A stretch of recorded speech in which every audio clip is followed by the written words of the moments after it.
садится, отъезжает, и он, как Супермен, кулаком вперед, на стол хозяйский, садовый стол, щепки в разные стороны. Вообще в щепки, по досочкам разобрал. Да плохо, у меня бетон просто.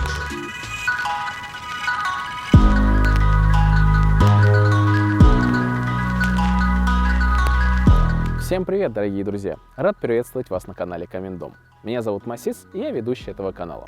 Как бы странно это ни звучало, но мы находимся в Москве, а если быть точным, на юго-западе, между Калужским и Киевским шоссе.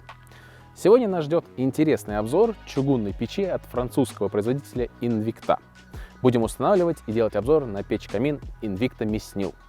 В этой серии имеется две модели камина. Invicta Mesnil, которую мы сегодня будем устанавливать на объекте, и Mairy. Отличаются они тем, что у Mairy 10 кВт номинальная мощность и, соответственно, чуть больше по всем своим габаритам и по весу, а Mesnil 8 киловаттник, поэтому он чуть поменьше, чуть полегче. В общем, вы поняли.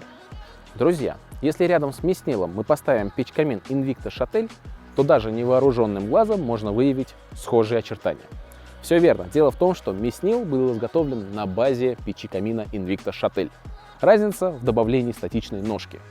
И именно эта ножка полностью преобразует наш камин в нечто иное и совсем другую модель. А теперь, друзья, я удаляюсь с кадра и уступаю место нашим монтажникам. Будем следить за монтажом, ну а после поговорим о самой печи.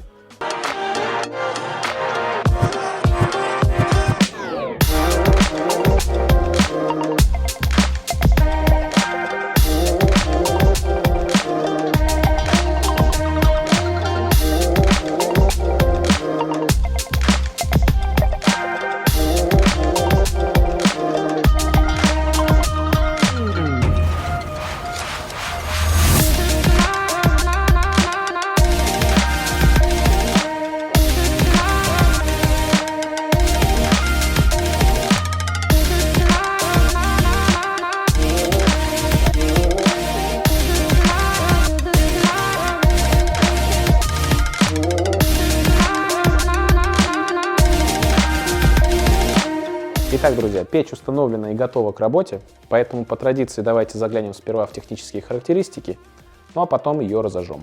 Высота печи 959 мм, ширина 486 мм, глубина 385 мм, вес печи 88 кг, диаметр дымоходного патрубка 150 мм, номинальная мощность устройства 8 кВт.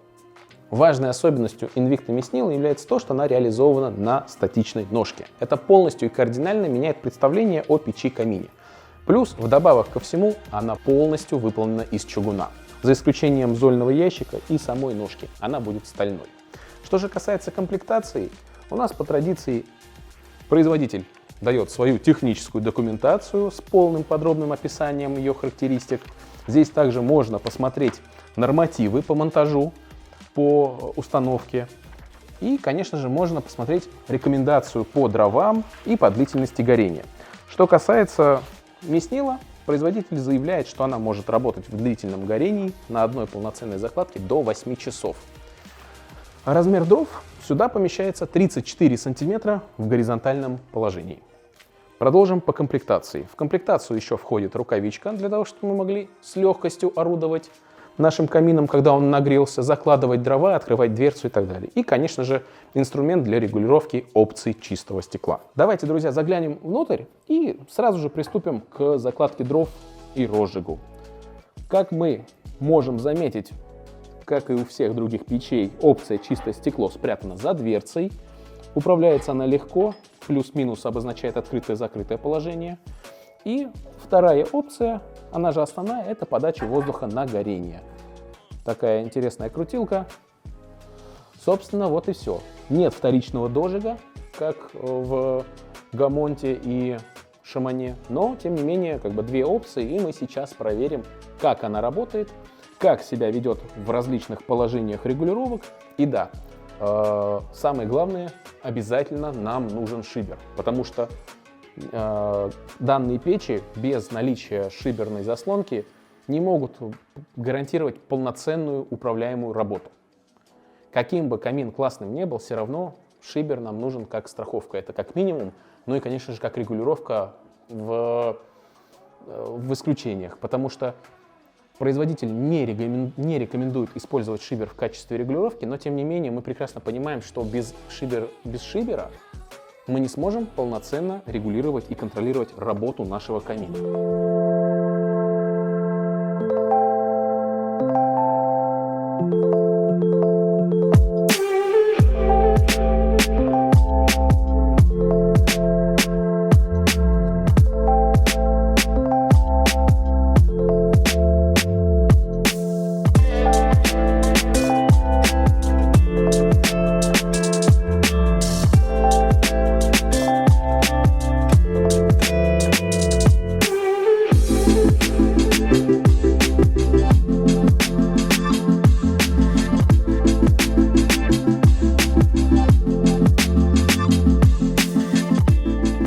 Итак, друзья, мы растопили нашу печь, она набрала рабочую температуру, прям целую закладку дров мы пожгли. Здесь осталось буквально 1,5 полена. И первое, чего я бы хотел сделать, это добавить еще дров и про ее особенности сказать, которые я не сказал ранее. Меснил, так же как и шатель, чугунная печь, но минус небольшой в том, что корпус печи одностенный. Здесь нет двойных стенок, как это было в привычных для нас чугунных печах. Но как бы здесь в этом так предусмотрел производитель эту печь. Что касается управления, здесь максимально все просто. Регулировка опции чистое стекло и подача воздуха на горение через данную регулировочку, которая подается на колосник. Вот мы топили примерно уже час, может быть чуть меньше. Опция чистое стекло была в открытом положении, то есть она, насколько это возможно, пыталась отсечь. Какой я минус обнаружил?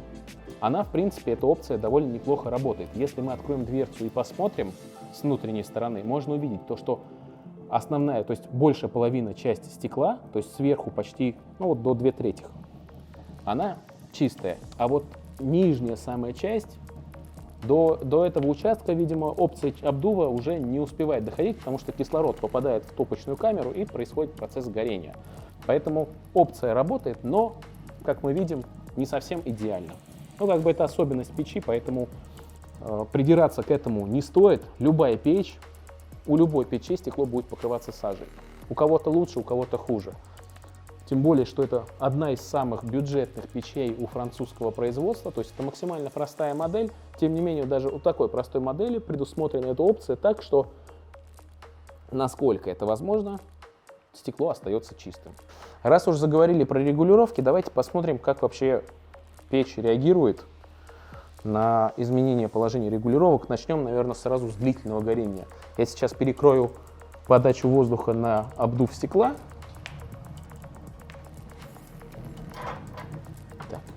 И перекроем подачу воздуха на горение через колосник. Можно заметить то, что пламя моментально изменило свою интенсивность и скорость горения. Вы сами можете видеть то, что языки пламени пытаются вырваться, но такое полуугасающее состояние. Именно в этом положении на полноценной закладке дров 2/3 топочной камеры процесс горения может длиться где-то 8 часов. Единственный минус такого режима эксплуатации будет в том, что наше стекло покроется сажей более сильно или обильно, чем с включенной опцией чистого стекла. Давайте откроем в обратное положение и посмотрим, как резко и быстро пламя набирает свою интенсивность и высоту. Конечно, это не как у премиальных каминов, где это происходит за 1-2 секунды, но тем не менее здесь регулировки работают в меру герметичности этого камина, поэтому они свою функцию полностью оправдывают. Итак, друзья, что касается управляемости камина, мы плюс-минус с вами убедились, что он в меру своей герметичности довольно неплохо управляется. В случае, если у вас закончились возможности управления или контролем пламени, вы всегда можете прибегнуть к шиберу. Именно для этого мы всегда устанавливаем с данными печами шибер, чтобы, если что, дополнительно повлиять на интенсивность горения, скорость горения и работу камина. Ну, это как крайняя мера. В любом случае, предназначение шибера основное – это когда камин не работает, приводить его в закрытое положение, чтобы предотвратить поступление холодного воздуха в дом, либо наоборот, чтобы теплый воздух не улетал в трубу.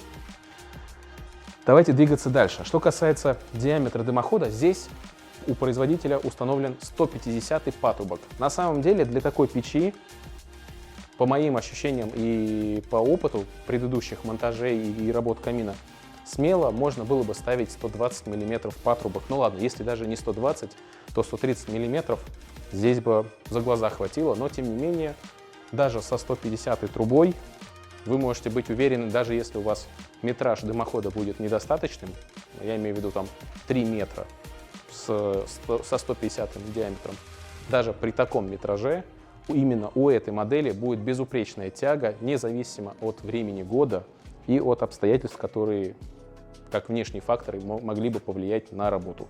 Поэтому 150 миллиметров здесь просто вот с запасом. Именно поэтому у нас здесь 1, 2, 3, 4, 5 метров и 1 метровый однокон, то есть 6 метров дымоход вертикальный.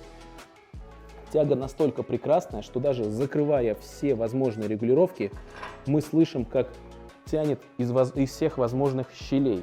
Что касается того, что тянет из возможных щелей, ручка двери регулируется. У нее здесь есть место, где шестигранником может открутить стопор и затянуть прижимной механизм больше. В таком случае мы обеспечим более сильное прижимание дверцы к корпусу камина и обеспечим, точнее, улучшим герметичность. Чтобы понять, откуда пропускает, достаточно просто поднести зажигалку и провести по контуру дверцы. Там, где будет язычок пламени затягиваться в эту щель, понятно будет, что там, значит, плохо прижимается. Поэтому мы всегда сможем. Но главное это делать, когда камин не растоплен. Вот если мы заглянем вот с внутренней стороны, можно будет обратить, что здесь у крепежа есть резьба. Именно когда мы открутим шестигранник, эту резьбу проворачиваем, он прижмется еще ближе к ручке, тем самым плотнее будет прижиматься дверца к самому корпусу. Наверняка вы замечали, что большинство современных стильных печей-каминов, выполненные в нестандартных формах, в различных узорах, как правило, изготавливаются из стали, имеет стальной корпус. Все дело в том, что из чугуна невозможно выплавить и изготовить различные печи-камины со сложной формой. Это в первую очередь связано с тем, что чугун имеет коэффициент линейного расширения и образуется высокая напряженность в различных деталях при нагреве. Поэтому производителям очень сложно из чугуна сделать что-то сложное. Именно поэтому чугунные печи-камины, как правило, выполняются в строгих формах, без различных узоров и новшеств. Что касается компании Invicti, она одна из немногих, кто смог совместить материал чугуна и, конечно, красивый внешний современный вид. На примере Меснила вы можете сами оценить, как получилось у французов это реализовать. Классная статичная ножка, красивый внешний корпус, и все это из чугуна. Друзья, посмотрите на одну важную деталь. Где-то полчаса назад мы покрыли сажей полностью, ну не полностью, половину стекла покрылась сажей. Это в результате того, что мы баловались длительным горением, ну и, конечно, закидывали дрова, и они прям близко-близко горели. Мы полчаса не открывали дверцу, не меняли режим горения. В топочной камере установилась высокая температура, которая не менялась, то есть не падала точно, а только возрастала. В процессе высокой температуры то есть произошел пиролиз сажи, он полностью разложился, и наше стекло чистое, как при первой растопке. И в завершение, друзья, я бы хотел отметить, что Invicti Mesnil — это еще одна жемчужина в изобилии каминного ассортимента. Всегда можно найти идеальное отопительное устройство, подходящее под ваши потребности. А на этом, друзья, наш обзор подошел к концу. Если у вас остались вопросы, пишите их в комментариях. Мы обязательно на них ответим. И да, не забывайте подписываться на наш канал, нажимать на лайк, колокольчик, чтобы не пропустить следующие выпуски. Ну а я с вами прощаюсь, ведущий канала Каминдом Масис. Каминдом. Здесь говорят правду о каминах.